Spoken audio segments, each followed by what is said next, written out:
जोंनि आबै आबौआ सोरजिलांनाय मोनसे सम्पति बियो आरो नोंथांमोना मिथिना मिथिया जे बे न'आ गोदो बे जायगायावनो उदालगुरि कलेजआ गिबिसिन बेवहाय माने गायसनजादों आरो बे मोनसे जारिमिनारि हाखौ न'खौ मोनसे समाव जमन सिंह ब्रह्मआ लुदों नैबेखौ बे गोजौखौ जमन सिंह ब्रह्मनि गासैबो बिहोमा बेखौ लुनाया बिनि एसे साहा जोंहा मानिजाथाव रिहन दैमारि बिथाङा जेब्ला मन्थ्रि बिथांमोना बायदों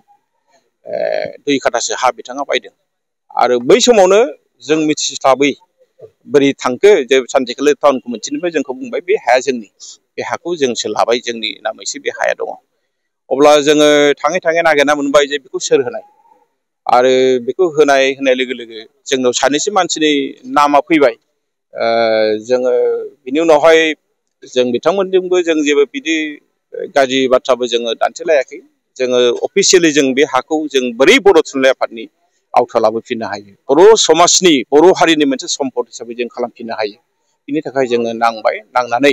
जोंहा आथिखालनि लेन्ड एडभाइजारि बर्डनि चेयारमेन आरो लोगोसे जे आथिखालनि बिटिआर गभर्नमेन्ट बिथांमोननि मददजोंसो बे हाखौ जों दायो बर' थुनलाइ आफादनि आवथा लाबोफिननो हाबाय एबा बर' हारिनि सम्पद हिसाबै बेखौ जों लाखिफिननो हाबाय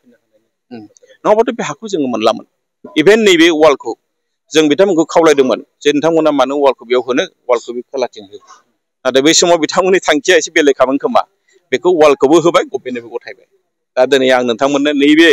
नोंथांमोननि बिजोंनि गेजेरजों फोरमायनो लुबैदों गासै बर' रायजो राजा बेखौ मिथिनाया गोनां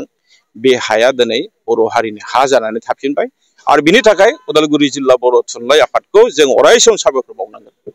बेखौ थुनलाइ आफादा लाफिननायनि मोनसे जोङो इतिमধ্যे जोङो खाजोनाबो होबाय आरो जों बोरै हायो सिआरपिखौ जोङो लासैनो बिथांमोनखौ जों खावलायगोन जोङो माने गांजिनि बारा जाबाय बिथांमोनखौ खारनो थाखाय बुंनाया नाथाय बिथांमोना खारथ'वाखै आरो जों आसा खालामनो हायो जे आथिखालनि जि थासारि